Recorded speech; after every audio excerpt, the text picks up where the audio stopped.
es un canino llamado Felipe, que es traído a consulta por problemas en la marcha desde hace varios días. Perdonen a los que ya estaban enganchados. Un examen físico normal y el examen neurológico, el paciente se presenta con un estado de conciencia normal, una postura normal, pero el conflicto se inicia cuando comienza la marcha, que presenta ataxia en los miembros pelvianos. Tus pares craneanos están todos normales. Hay sensibilidad dolorosa sin particularidades, el tono muscular es normal y las maniobras posturales hay disminución de la propiocepción en los miembros pelvianos. Ustedes tienen que pensar en dónde puede radicar el conflicto si hay disminución en la propiocepción de los miembros pelvianos. El diagnóstico neuroanatómico lo vamos a fijar en grandes rasgos entre los segmentos vertebrales o medulares T3 a L3. ¿Coinciden con lo que les digo? Esa es una pregunta, chicos. Yo sí, porque si no, si hubiese una lesión por detrás de L3, habría otros signos también. Bueno, ¿qué signos te parece que podría tener? Y de neurona motora inferior en los miembros posteriores. Tendría neurona motora inferior en los nervios posteriores si asentase el conflicto en dónde, en qué segmentos vertebrales. De la lumbar 6 a la sacra 4. Bueno, está bien. Ese es el razonamiento que se tiene que ir llevando. Eh,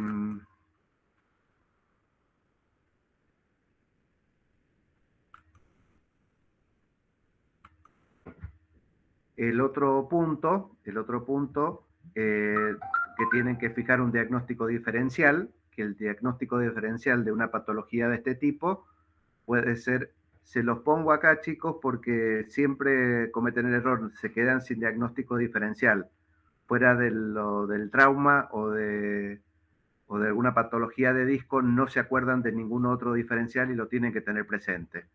El diferencial ante estas situaciones son las enfermedades de disco intervertebral, Hansen tipo 1, trauma medular, que siempre que tiene que estar presente en nuestra sospecha, alguna neoplasia primaria o metastásica, y que nunca se lo recuerdan, que es el tromboembolismo fibrocartilaginoso.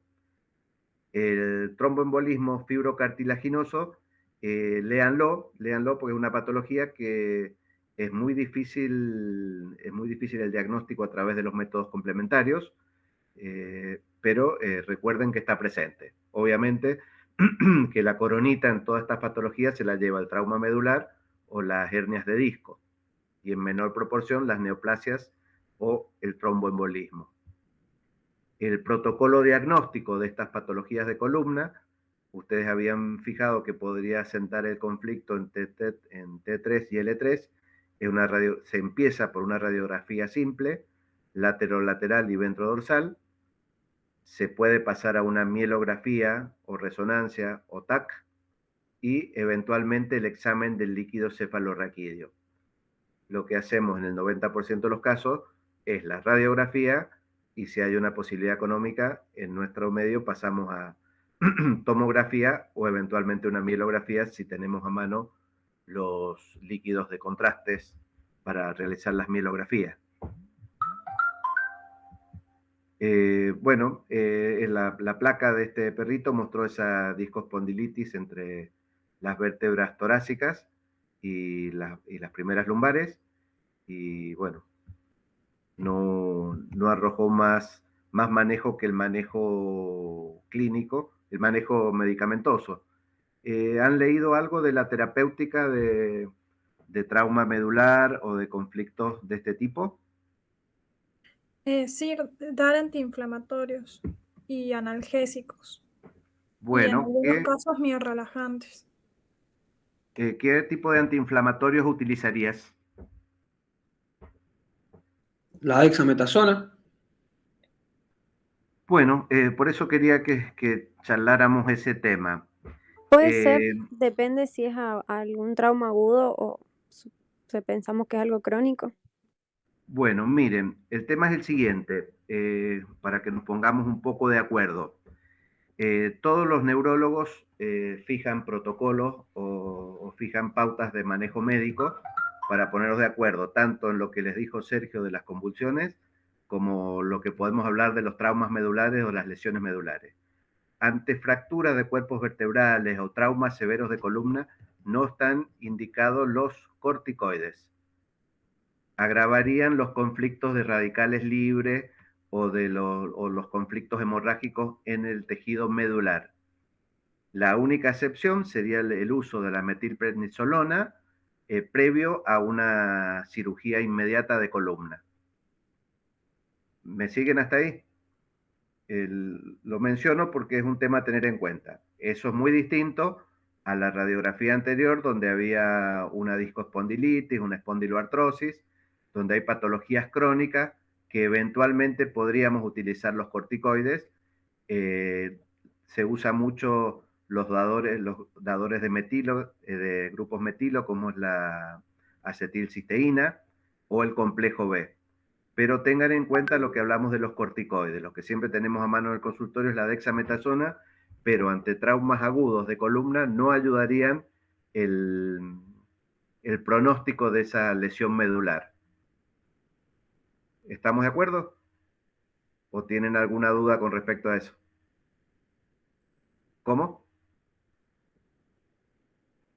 Sí, vos me decís si tenés algún conflicto de traumatismo cráneoencefálico. Claro, estamos hablando solo de columna. ¿Por qué? Porque estamos pensando que si hubo un estallido de disco intervertebral y hay un conflicto de compresión medular con hemorragias, con edema, donde hay mucha liberación de radicales libres, que son los que van a generar el daño medular en las horas subsiguientes, no está indicado el uso de corticoides, excepto la metilprednisolona, que es una droga costosa. No es la prednisolona que utilizamos nosotros habitualmente. Son ampollas costosas y se utilizarían como manejo previo a una cirugía inminente de columna, donde habría una liberación de la compresión o alguna estabilización de columna. ¿Estamos hasta ahí?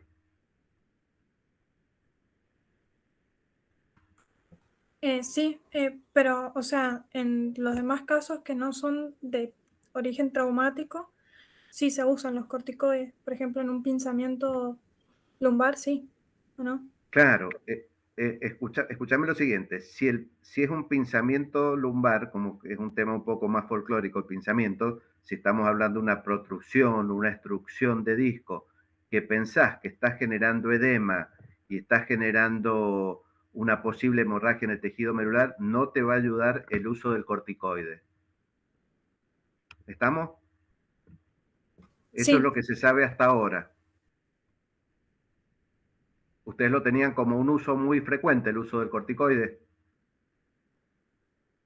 En realidad, dos, yo creo que lo hemos visto mucho en grandes. Calculo que todos tenemos ese concepto que se usan mucho como ponerlo intraarticular o, bueno, no sé, se usa como mucho el tema de los corticoides, quizás por eso. Está bien, No, profe, igual. pero estamos hablando de columna. O sea, local no utilizarías nada como corticoide local. Igual en patoquirúrgica de pequeños nos dijeron lo mismo que está diciendo usted, que no se usa. Claro, eso es lo que yo les quería dejar en claro, porque como que no estás mejorando al paciente. Yo también muchas veces la uso y me siento tentado de usar más de lo habitual una dexametasona. Pero si estás pensando que ese paciente que vos estás viendo una placa con una lesión un tanto leve, pero una neurología, un cambio neurológico importante, el uso del corticoide no va a beneficiar a ese paciente a futuro. ¿Mm? Entonces no usen la dexametasona ante un traumatismo importante de columna. Si es otro tipo de patología, sí, pero en pequeños animales no está indicado y ahora cuando lo googleen o lo lean lo vas a corroborar. ¿Mm? No, los neurólogos es mala palabra ante los neurólogos el uso de una dexametasona en esta situación. Entonces ocupan no esteroidales. Bueno, podés utilizar los no esteroidales y también podés usar, podés manejarte con algo que te afloje el edema, pero básicamente los corticoides como que serían palabra prohibida ante un traumatismo medular agudo. Y no sé el costo, ahora los costos se han ido mucho, pero la metilprednisolona siempre fue unas ampollas costosas y se usan cada 1 hora, cada 45 minutos. Por eso te decía que es para utilizarla cuando tenés programada la cirugía en pocas horas. ¿Habían escuchado lo de la acetilcisteína?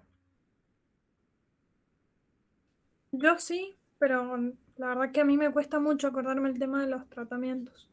Bueno, mira, se trata en esta instancia que charlemos y que vayamos poniendo sobre la mesa las distintas drogas. Y esta que en general suena rara porque la acetilcisteína es un broncosecretolítico, es el ACEMUC o el TOFLU. Se usa para las secreciones bronquiales en los conflictos respiratorios, pero tiene la particularidad que es un dador de grupos metilos que ayudarían a la reparación o a la consolidación de los conflictos en el tejido nervioso. Dosis de 20-25 miligramos kilo, no tiene contraindicaciones y dárselo cada 24 horas. Ese es el uso de la acetilcisteína y también del complejo B, que serían el complejo vitamínico B, ayudaría a la regeneración o la reparación del tejido neurológico dañado.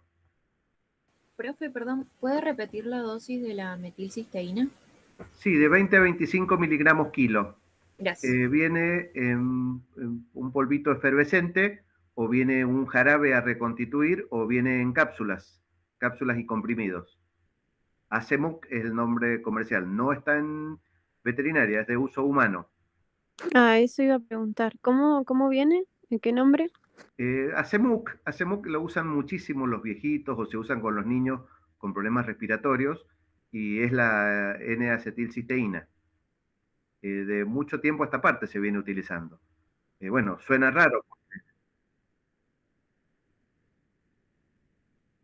Claro, pero el conflicto que son efervescentes. Entonces por ahí es más difícil para darlo, pero hay otro que viene un polvito a reconstituir con agua, darle la forma de jarabe, y ese es el que más utilizo porque lo cargas en una jeringuita y lo dosificás. Y si tenés un animal pequeño, un gato, lo das más fácilmente porque cargas la jeringuita con los miligramos que calculas de acuerdo al peso y lo medicamentás diariamente, porque es para darlo por bastante tiempo. Profe, perdón, no me quedó claro para qué serviría acá en el trauma medular.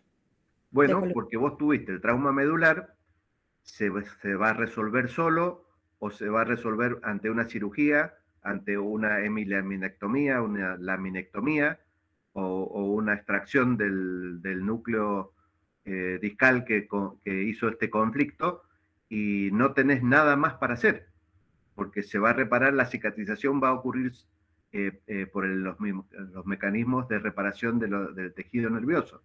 Y la forma de darle sustento o darle facilidad a que eso se regenere es con el uso de estas drogas, complejo vitamínico B o la N-acetilcisteína. Ese sería, porque acordate que estamos hablando con un tejido que no nos deja mucho margen. Una gran cicatriz en la médula nos implica una discapacidad de por vida del animal. Por eso estamos hablando que te estoy hasta prohibiendo los corticoides.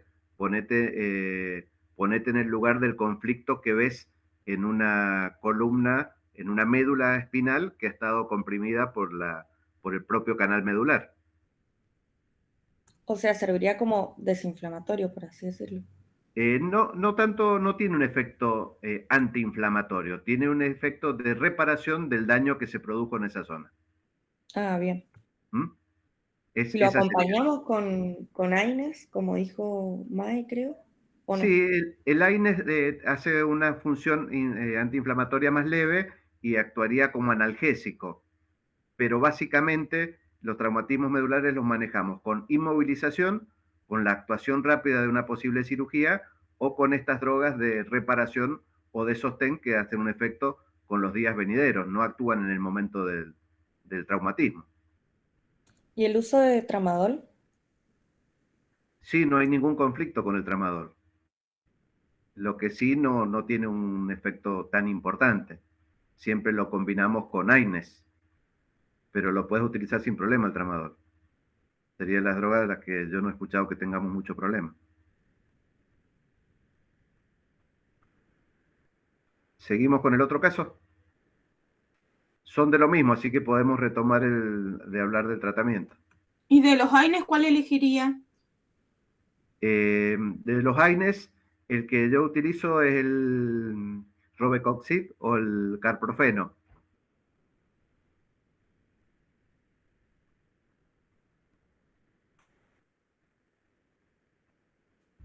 Gracias. Bueno, el otro caso es el caso clínico Mara, es una canina hembra de 5 años de edad, una Dachshund. El animal es traído a consulta por parálisis del tren posterior. Examen físico, temperatura 39, frecuencia cardíaca 70, frecuencia respiratoria 25, tiempo de llenado capilar 2 segundos, condición corporal 3 de 5. Examen neurológico. ¿Cómo? ¿Qué dijo que era? ¿Una canina? Una Dachshund. Ah, bien. Yo les menciono la raza porque las razas condrodistrofoides son las que son más predispuestas a conflicto en su columna.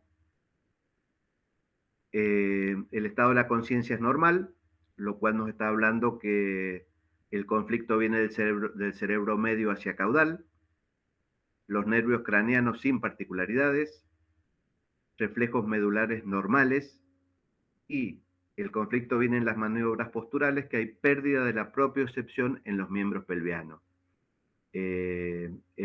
Similar al caso que presenté recién.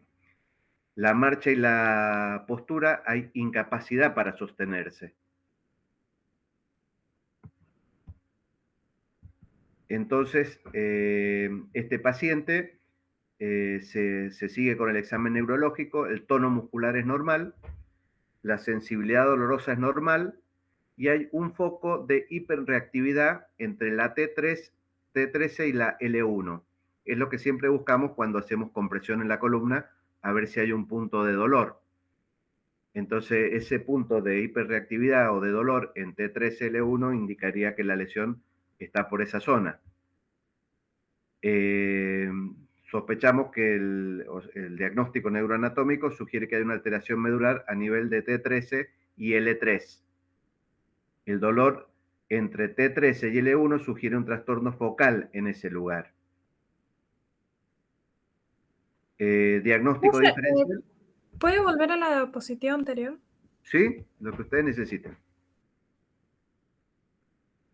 Acá Bien. está fácil porque tenemos no se para, no hay movimiento pelviano y hay dolor cuando se palpan las apófisis espinosas de las vértebras, hay dolor en T13 y L1.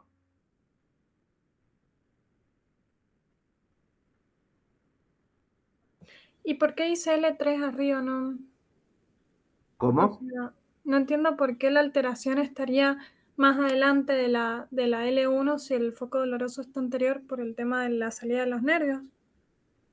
Siempre vos cuando realizas el panículo, cuando vos realizas el reflejo del panículo, en el punto que pierdes la sensibilidad te vuelves a una vértebra craneal.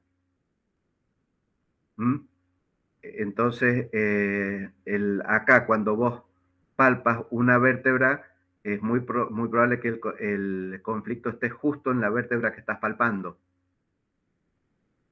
¿Eso es lo que me preguntabas? Sí, era eso lo que no entendía. Gracias. El diagnóstico diferencial es el mismo.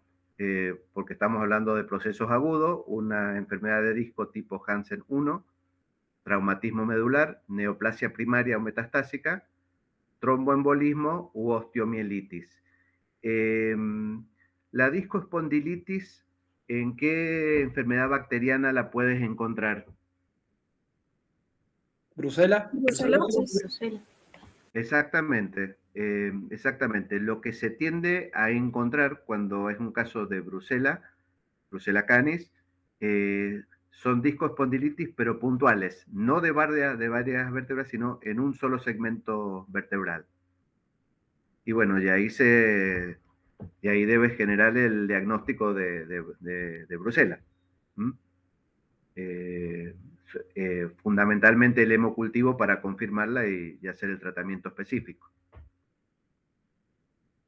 O sea que lo que le quería decir es que no es cualquier tipo de afección vertebral, sino que es una discoespondilitis lo que comúnmente se ve en caso de Brucella.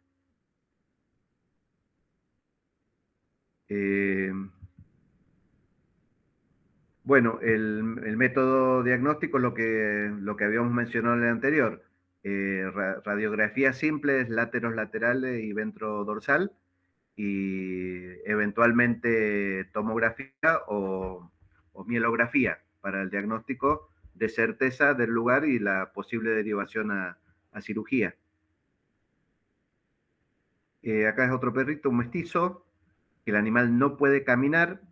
La evolución de esta patología es de 7 días, tiene acceso a la calle, es un mestizo macho de 7 años entero, las vacunas vencidas, solo pipetas 2 veces al año. El estado de la conciencia es normal, los reflejos de los miembros anteriores son normales, miembros posteriores ausencia del patelar, del ciático, del tibial y del anal. ¿Qué te indicaría una ausencia de los reflejos patelares, del ciático, del tibial y del anal? ¿Dónde piensan que puede estar la afección? Eso sí es síndrome de neurona motora inferior, ¿no? Exactamente, exactamente. La ausencia de reflejo, pensamos en neurona motora inferior. ¿En qué sector vertebral podría estar el conflicto? Estaría en el plexo lumbrosacro. Exactamente. ¿Y en qué vértebra sería? Y Bueno, tan simple como eso, chicos. Menciono la sensibilidad profunda porque la presencia de la sensibilidad profunda nos indica que sí podemos revertir algo. Profe, Cuando hay ausencia de la sensibilidad profunda, no hay cirugía que mejore esa médula. Cuando hablo de sensibilidad profunda, es que ustedes hagan una presión con una hemostática o una pinza de electricista o una pinza de ferretería entre los dedos o hacia los dedos y ver la percepción del dolor, porque muchas veces nos engaña que hacemos sensibilidad profunda y lo que estamos despertando es el reflejo. ¿Me siguen hasta ahí? La idea es que ustedes compriman los dedos o compriman entre los dedos y que el animal se queje o vocalice o mire, que ustedes sepan que hay dolor, porque muchas veces ustedes comprimen, se retrae el miembro y no es sensibilidad profunda presente, sino que ustedes están despertando el reflejo al comprimir con la pinza. ¿Entendemos eso? sí. Localización neuroanatómica y métodos complementarios. La localización neuroanatómica es la que mencionaron ustedes. Acá tenemos este lateral, 7, 6, sería entre la sexta y la séptima, entre la sexta y la quinta lumbar. Está cabalgada esta columna. Bueno, se le realizó una fijación con una barra de acero quirúrgico.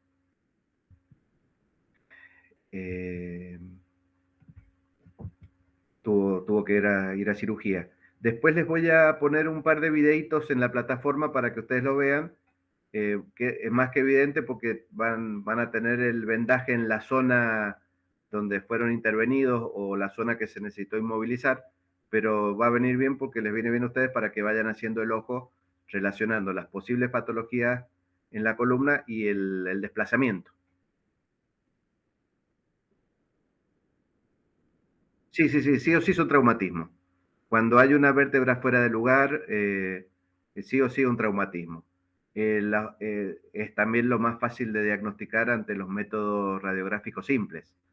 Los conflictos de que nos corroboren los cuadros, los métodos complementarios son los trombolismos fibrocartilaginosos, las hernias de discos leves, o un traumatismo que no generó fractura o fisura. Esas nos oscurecen los diagnósticos, y entonces ahí prima el manejo que ustedes hagan de la neurolocalización. Es más importante la clínica que el método complementario.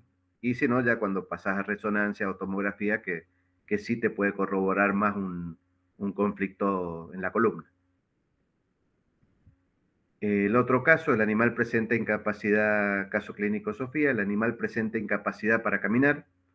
Lo encontraron así hoy en el patio de la casa.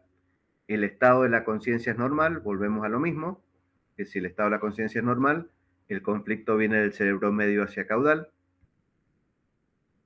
El examen en el consultorio, hay tetraplegia con déficit propioceptivo en los 4 miembros.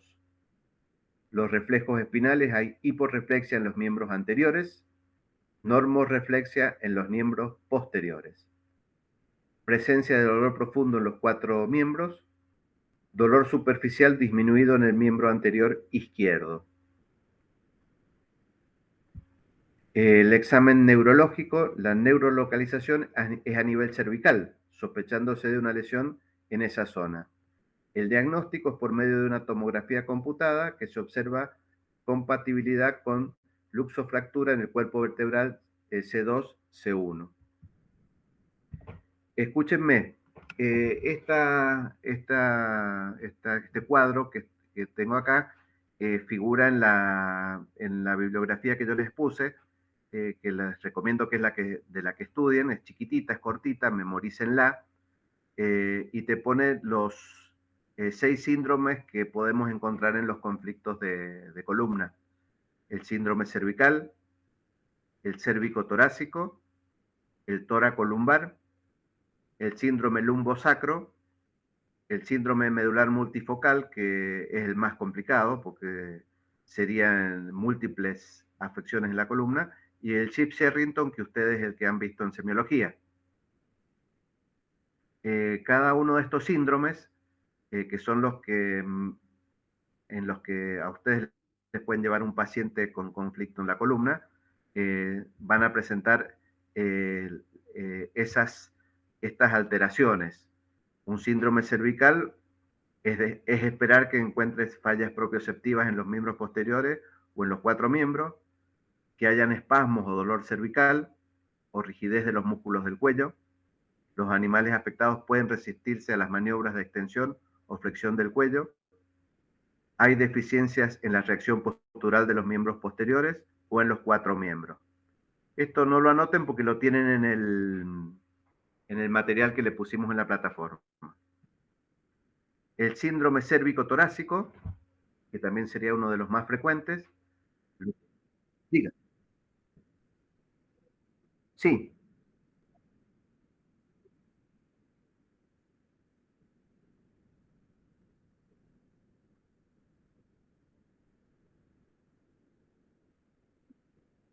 Sí, acordate que cuando hablamos de síndrome te afecta, te abarca todas las posibilidades, desde pequeñas fallas en la propiocepción hasta parálisis completa. ¿Me seguís hasta ahí? Entonces, si vos tenemos un paciente síndrome cervical, que tenés un conflicto en C5, podría llegar a entrar un paciente con un síndrome de Wöhler, que camine raro. Entonces vas a tener que hacer la semiología bien concreta para encontrar la afección. Si el paciente lo atropelló un auto y fracturó un cuerpo vertebral cervical, vas a tener no lo vas a poder parar. Te responde un poquito lo que decimos. O sea, véanlo del mínimo mínimo a lo más grave que puede tener ese síndrome. El síndrome cérvico-torácico, los segmentos medulares afectados son C6 a T2, presentando así aquí la lesión de la sustancia gris correspondiente a la intumescencia cérvico-torácica y la sustancia blanca que contiene los haces ascendentes y descendentes para los miembros posteriores. Este síndrome tiene parálisis flácida en los miembros anteriores y parálisis espástica en los posteriores, ya que se afectan las fibras de las neuronas motoras superiores en la sustancia blanca que conectan con la intumescencia lumbosacra. El tóraco lumbar, este síndrome tóraco lumbar, yo creo que sería el que más frecuentemente se presenta. ¿Por qué es el que más frecuentemente se presenta? Porque en este sector torácico el canal vertebral es más estrecho. Entonces cualquier conflicto de disco intervertebral nos produce signos graves. La mayoría de las cirugías de columna por Hansen tipo 1, tipo 2, son en este síndrome tóraco-lumbar. O sea que cualquier salchichita o dachshund que se ha llevado a consulta va a tener lesiones en este segmento. O sea que es el que más tendrían que tener presente. Los segmentos medulares del síndrome tóraco-lumbar comprometidos pertenecen a la región T3-L3 y pueden provocar la aparición de algunos o varios de los siguientes signos: parálisis espástica en los miembros posteriores, reflejos y tono muscular normales o aumentados en los miembros posteriores. Eso sería lo más frecuente. El síndrome lumbosacro, están involucrados los segmentos medulares L4-S3. Los signos observados se deben a la lesión en los cuerpos neuronales de la intumescencia lumbosacra, parálisis flácida en los miembros posteriores y la cola, reflejo disminuido en los miembros posteriores y falta de tonicidad muscular. El síndrome lumbosacro también presenta atrofia muscular segmentaria de los miembros posteriores, con una presentación rápida, deficiencia en las reacciones posturales de los miembros posteriores, esfínter anal dilatado, sensibilidad reducida, hipoestesia en la zona perineal y miembros posteriores. Eso es lo que yo quería que ustedes repasen y tengan en cuenta, porque cualquier paciente con ataxias que a ustedes se les presente en el consultorio o que ustedes les manifestemos va a tener algunos de estos 6 síndromes que mencionamos. Y básicamente estos 4.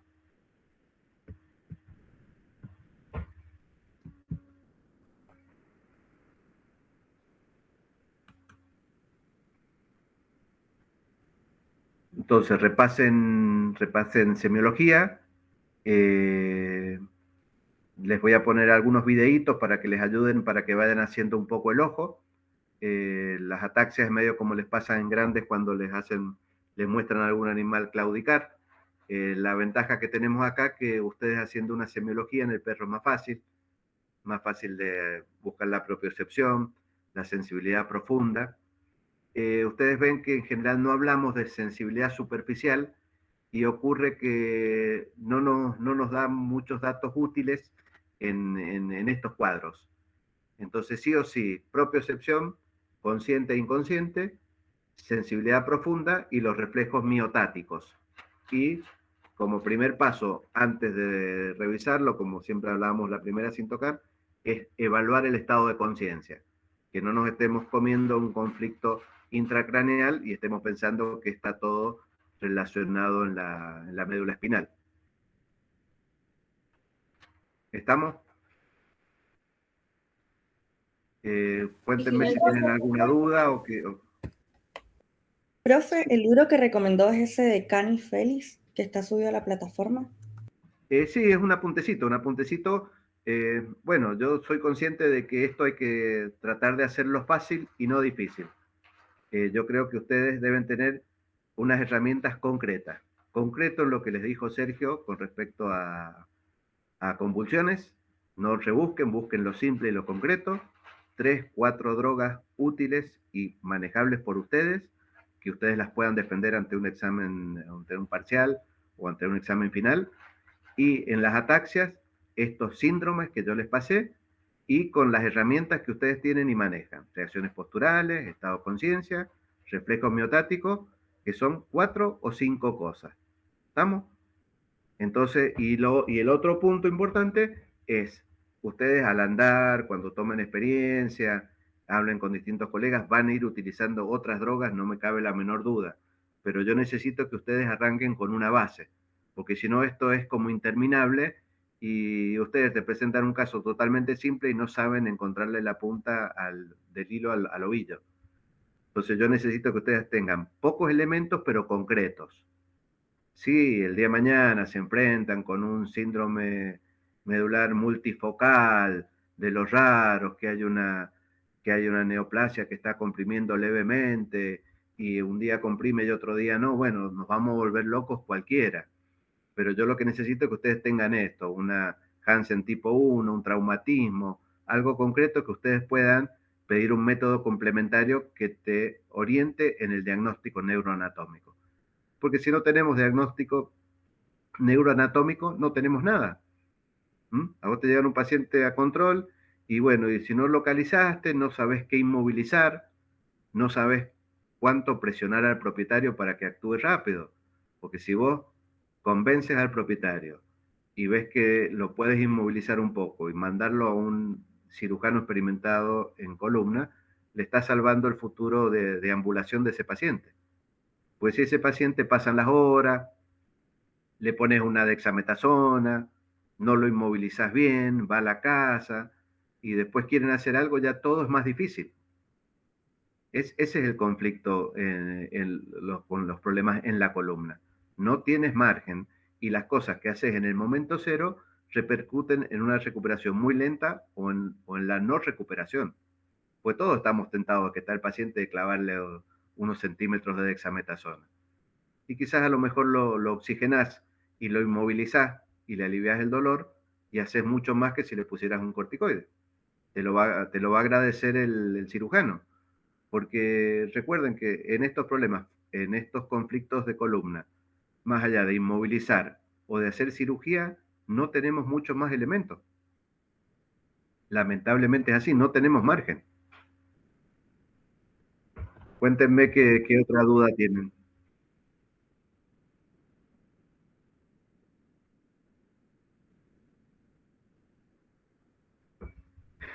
Bueno, en general, una vez que lo inmovilizaron, le manejan nada más que el dolor y se le aplica algo de fisio, no de fisio de rehabilitación, sino de fisio para manejar el dolor, o láser terapia o magneto, eso es lo que utilizan, pero no muchas más cosas. Bajar un poco el edema, en general lo maneja más el cirujano que el clínico, porque debe requerir una pequeña alta del neurocirujano más que del clínico para que vos ya lo empieces a manejar. Porque el que supo cómo estaba la médula es nada más que el cirujano. Es más, es muy valioso cuando sacan la lámina del canal vertebral y el cirujano ve el estado que está la médula, es el pronóstico que te va a dar. Si eso está muy hemorrágico o recibió mucho edema, ya ponete a pensar que hay un montón de liberación de radicales libres que van a destruir ese tejido neuronal y lo va a dejar quizás parapléjico de por vida. Ese es más o menos un poco el tema.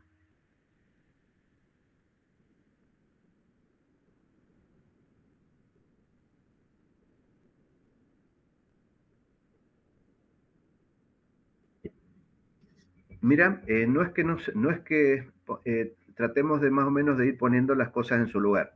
Y por ahí vos lo puedes ver si a veces padeces alguna patología. En general estamos hablando que el tramadol que tiene un efecto más analgésico que antiinflamatorio, nada más que analgésico, ¿no es cierto? Muchas veces algunas patologías responden solo al tramadol. Pero ¿qué pasa? Que lo usamos como única cosa y sabemos que no es efectivo.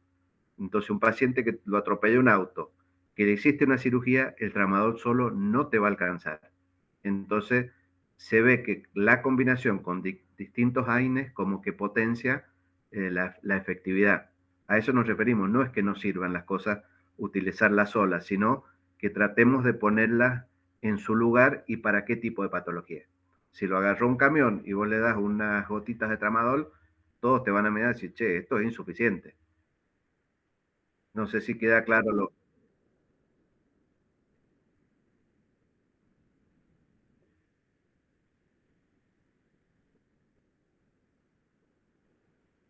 No, no está bien. Se lo combina con el Meloxicam, con el Rimadil o con el Previcox, ¿m? Que es el Robecoxib, creo que es el Previcox. El Previcox es el nombre comercial. Perdón, yo quería hacer una pregunta ahí que ya me entró la duda. ¿Por qué no serviría en los dolores agudos el tramadol? ¿Por qué Eh, razón? no es que no serviría, es que no te va a alcanzar. Claro, yo entiendo como que el tramadol va a ser específicamente para el dolor y aparte tenemos que tener como cubiertas todas las otras patas. Pero, o sea, con lo que usted decía de los AINES y toda la acetilcisteína, todo lo que nombramos antes, pero o sea, nunca había escuchado que no servía para dolor agudo. No, es que no te estamos diciendo que no sirva para dolor agudo. Lo que te estamos diciendo es que no va a ser suficiente que uses solo el tramador, usarlo combinado con algo más. Es Bien. más,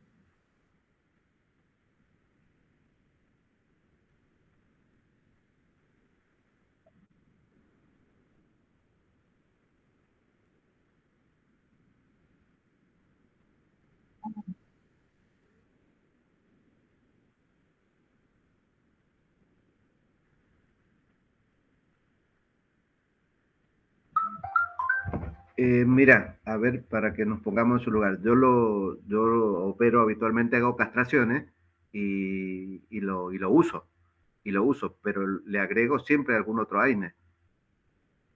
A eso es a lo que me refiero. Yo no me quedo tranquilo con usar solamente el tramadol, a eso nos referíamos. No sé si me estás diciendo lo mismo. Sí, sí, ya entiendo No, que es más, se no, refería.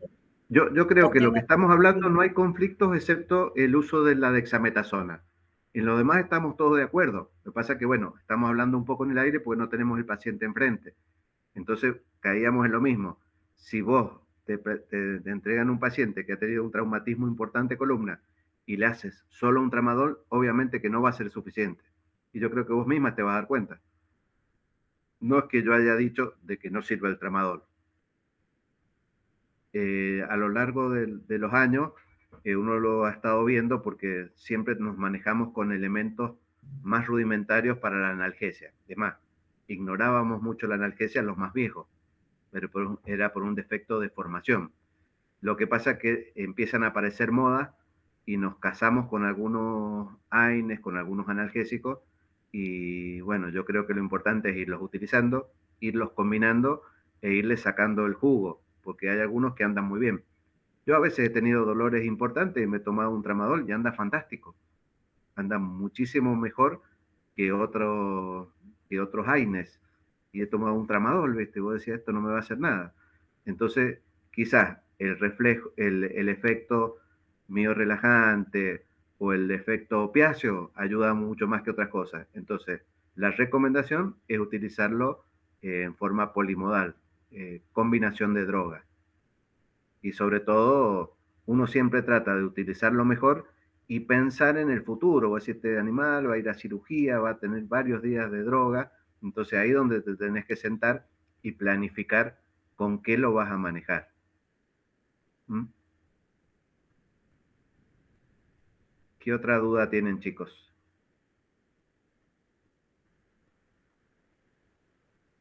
Yo hasta que no vuelvo a leer ninguna. ¿Hasta que no qué?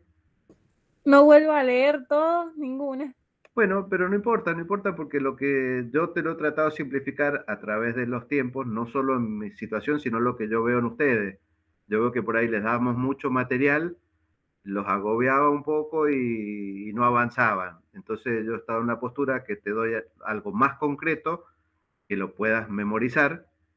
Memorizar me refiero como para que te quede algo al momento, porque cuando vos estudias un montón de cosas y te viene un animal recién atropellado, no te acuerdas de nada. Entonces es importante que tengas pocas bases, entonces te vas a acordar de mí y decir, puta, veamos la sensibilidad profunda, veamos la sensibilidad profunda, veamos el estado de conciencia, a ver la actitud postural, entonces, o maniobras posturales. Entonces, con esos poquitos elementos vos le vas a sacar provecho. Si yo te lleno la cabeza de un montón de datos, es como que si te damos la guía telefónica en drogas para el manejo de las convulsiones. No la vas a manejar, pero te vas a acordar de lo que te dijo Sergio recién y vas a manejar las 3 o 4 drogas básicas y vas a lograr algo. ¿Entiende cuál es el concepto de lo que queremos? Pero si ustedes, ese poquito material que te doy, no te lo fijas bien, cuando yo te presente el caso, como los que te presenté anteriormente, no vas a saber para dónde agarrar. ¿Estamos? Lo que yo les voy a dejar unos videitos para que ustedes los puedan ver y traten de hacer el repaso de estas cosas que hemos estado hablando. Lo ven caminar y vayan pensando qué reflejo homeostático haría, si hacemos el panículo, sensibilidad profunda. Eso es lo que yo quiero que ustedes vayan haciendo el ejercicio. Ya los que les Profe, quede... una consulta, perdón. ¿Los ¿Cómo? videos los va a subir a la plataforma? Sí, los voy a poner en la plataforma.